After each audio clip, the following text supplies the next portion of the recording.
Welcome back, everybody. Today, I'm going to teach you how to use a Markdown block in Squarespace. This is a powerful tool that allows you to create clean, structured content without dealing with complex code, making your web design process much more efficient. First, open your browser and navigate to squarespace.com.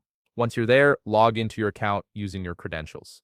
This will take you to your Squarespace dashboard where you can manage all your websites.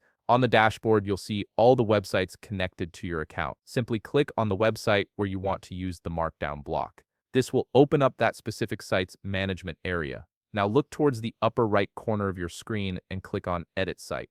This button takes you into the editing mode where you can make changes to your website's content and layout. Once the page loads, click on Edit again to access the full editing interface.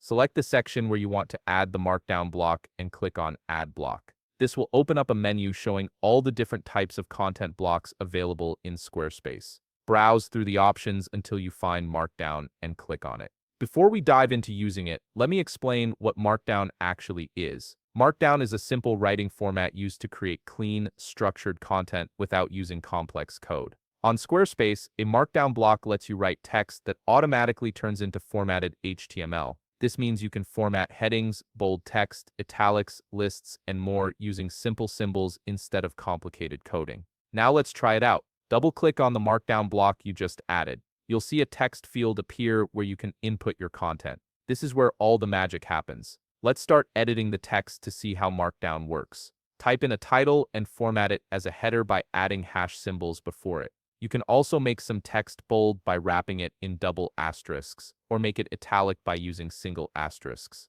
The beauty of Markdown is how intuitive these formatting shortcuts are. You can also add quotations by using a greater than symbol, or create bullet points and numeric lists using simple dashes or numbers. These formatting options make your content look professional and organized without any hassle. Once you're satisfied with how everything looks and you've formatted all your content the way you want, click Save. Your Markdown block is now live on your site with all the formatting applied automatically. If you found this video helpful, please leave a like, subscribe, and see you in the next video.